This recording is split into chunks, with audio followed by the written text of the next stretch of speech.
On the edge of the Baltic Sea lies a city shaped by tides, borders, and ambition. Known today as Klaipėda, once called Memel, this port has stood at the crossroads of empires for centuries.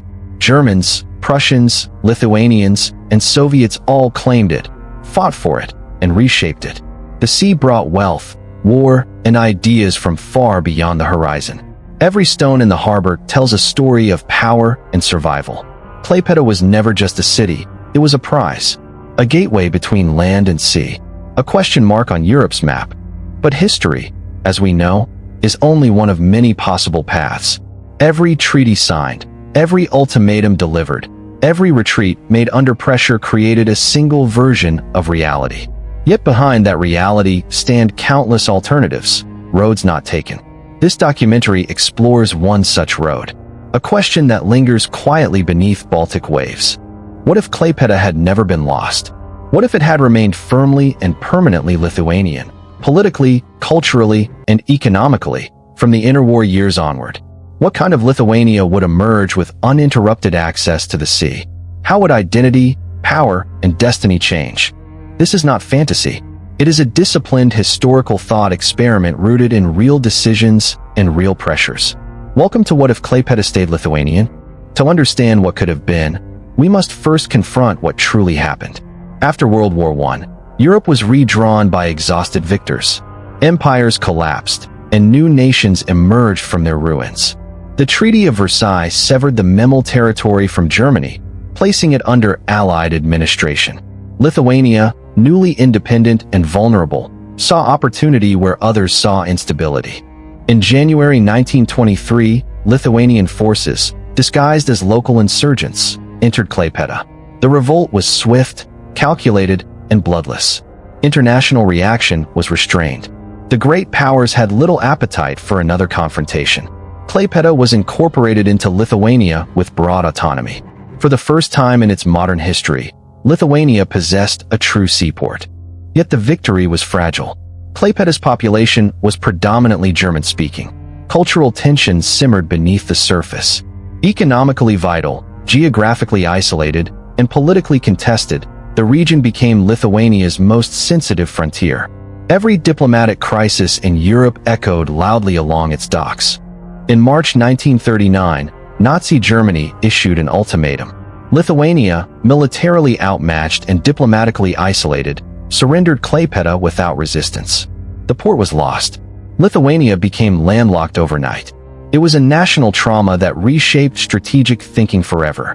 In our alternate timeline, March 1939 unfolds differently. Lithuanian leaders, haunted by centuries of loss, choose defiance over surrender. Emergency diplomacy begins immediately. Messages are sent to London, Paris, Warsaw, and Stockholm. The crisis spreads beyond Klaipėda. Britain and France issue a joint warning, not a guarantee, but enough to slow German calculations. Poland quietly opens supply routes. Sweden and Finland advocate Baltic stability. Germany hesitates. Klaipėda remains Lithuanian. The cost is heavy. Trade falters. Mobilization strains the economy. But sovereignty is preserved. When World War II begins, Klaipėda stands fortified. Neutral flags fly briefly over the port, sheltering refugees and limited shipping. Eventually, neutrality collapses and the storm engulfs the region. In 1944, the Red Army arrives. Klaipėda is occupied, but is recognized Lithuanian territory. That single legal distinction alters everything that follows. Under Soviet rule, Lithuania suffers repression, deportations, and cultural suppression. Yet unlike many Soviet republics, it is never cut off from the sea. Klaipėda becomes the Lithuanian SSR's maritime heart. Shipyards expand. Fishing fleets multiply. The port hums with controlled but constant activity. Workers arrive from across the USSR. Russian becomes common on the docks, but Lithuanian administration remains unusually present. The sea brings more than cargo, it brings information. Foreign radio signals, smuggled goods, and sailors' stories seep inland. Klaipėda evolves into a hybrid city. Soviet modernist housing rises beside preserved old town streets. Despite surveillance, cultural memory survives. The Baltic remains a quiet reminder that the world beyond the Iron Curtain still exists. When Lithuania declares independence in 1990, it does so with an advantage many neighbors lack. It has a functioning port fully integrated into national life. Klaipėda transitions rapidly from Soviet logistics hub to economic engine. Western investors arrive early. Scandinavian shipping firms establish routes. Warehouses transform into cultural spaces. The psychological effect is profound. Lithuania feels connected, not trapped. By the time Lithuania joins NATO and the European Union, Klaipėda is already aligned with European trade networks. The nation positions itself not just as a frontier, but as a gateway. Today, this alternate Lithuania is familiar, but stronger. Klaipėda rivals Kaunas economically. Offshore wind farms line the coast. Logistics, energy, and maritime innovation drive growth.